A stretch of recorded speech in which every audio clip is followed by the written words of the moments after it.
Soberania de Deus, um livro com uma profecia para a igreja, uma palavra profética para a igreja contemporânea e o Apocalipse na ordem cronológica.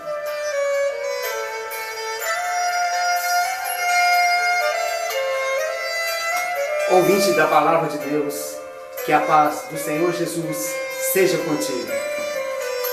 A mensagem de hoje é a realidade de Cristo. Jesus Cristo ensinou muitas coisas aos discípulos e, estando próximo à sua morte, ele lhes falou acerca do Consolador, o Espírito Santo. Nós, os seres humanos, fomos formados em semelhança do Deus triuno. E assim como o Pai, como Deus é Pai, é Filho e é Espírito, também nós somos um Espírito, possuímos uma alma e habitamos em um corpo. Portanto, o homem também é um ser triuno. Através do corpo interagimos com o mundo físico, com a alma nos relacionamos emocionalmente com as pessoas e com o Espírito temos comunhão com Deus. Desde Adão, o homem se relaciona com Deus, ou pelo menos usa os atributos concedidos por ele para uma adoração estranha. Temos o exemplo claro de Abel, que adorava segundo a fé, e a prática do seu irmão, que embora quisesse agradar a Deus, fez isso por inspiração maligna, desviando-se da maneira correta de se apresentar um sacrifício mediante o derramamento de sangue. Então, o que se seguiu depois foi apenas a continuidade das obras, tanto de Abel como de Caim. Caim inventou a religião, dando início às práticas religiosas posteriores. Muitos seguiram o exemplo de Abel e adoraram a Deus de forma correta. No entanto, podemos constatar algo mais elevado no capítulo 14 do Evangelho narrado por João. Naquele dia houve a promessa de que o Consolador seria enviado. E hoje somos gratos a Deus, porque Ele já o enviou. Exatamente no momento em que os discípulos estavam tristes por causa da morte de Jesus, ele mesmo falou de uma abundante alegria. Assim ele disse: não fiquem tristes, não se turbe o vosso coração, porque a morte não irá me tirar de vocês, e sim tornar a minha presença mais real em suas vidas. O Senhor lhes falou um pouco da triunidade, mostrando que Ele e o Pai são um, que nele estavam as palavras do Pai e as obras do Pai. Porém, só isto ainda lhes parecia um pouco superficial, pois sabiam que neste caso, tanto o Pai como o Filho estavam indo embora. Mas, finalmente, Jesus conseguiu alcançar o entendimento deles. A palavra-chave aqui é: Jesus é o caminho, a verdade e a vida. Ninguém vem ao Pai senão por mim. Esta palavra verdade, no idioma grego, quer dizer realidade. Portanto, temos de considerar a morte do Senhor algo maravilhoso. Caim não pôde ver que a morte das ovelhas de Abel era algo bom, mas aquele sangue era a sombra do verdadeiro sacrifício, a morte do Cordeiro de Deus. Em Jesus, o plano de Deus foi levado a cabo. Desde o princípio, a sua vontade é ter uma casa com muitas moradas.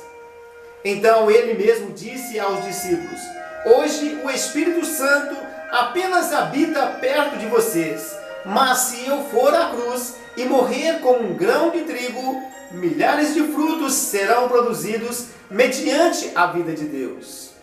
Hoje eu sou apenas um, e porque estou limitado neste corpo humano, não posso estar em todos os lugares ao mesmo tempo. Mas naquele dia, quando o Consolador for enviado, assim como eu estou no Pai, estareis em mim. Portanto, onde eu estiver, estareis vós também. Quando aquele dia chegar, os homens do mundo não poderão receber este Espírito, porque não o vê nem o conhecem. Mas as minhas ovelhas que estão no mundo ouvirão a minha voz, porque elas me amam. Elas estão no mundo, mas não são do mundo. E a cada uma, ao ouvir a minha voz e receber a minha palavra, nós viremos para ela e faremos nela morada. Esta casa com muitas moradas é a igreja, a família de Deus. Jesus se tornou o Espírito vivificante.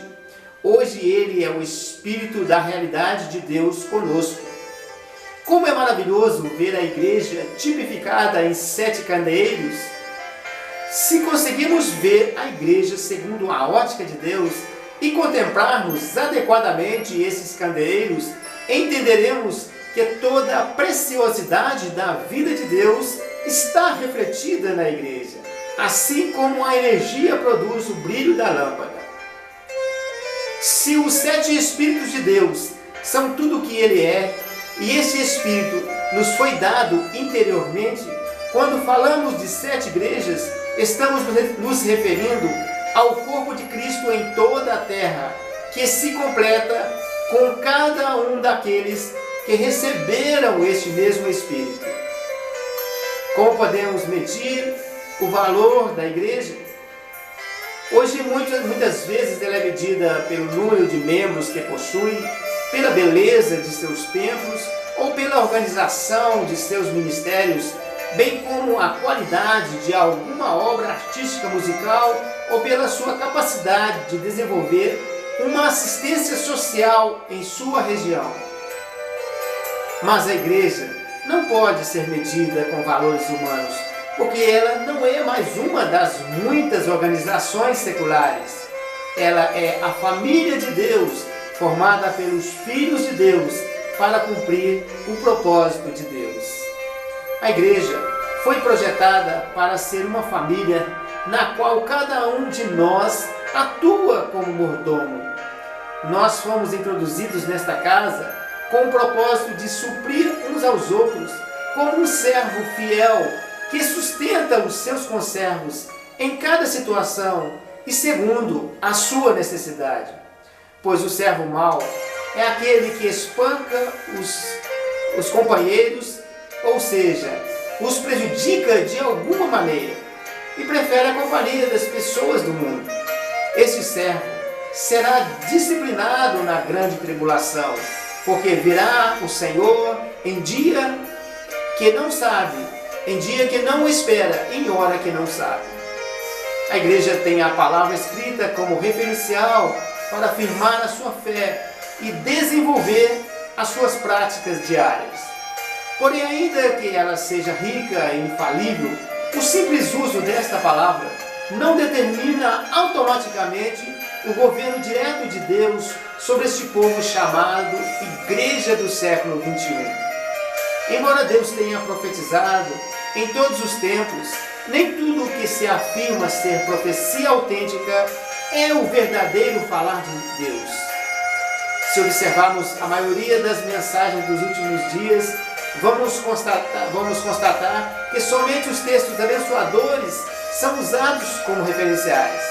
Nenhum castigo, provação, perda, sofrimento ou juízo é atribuído como palavra profética.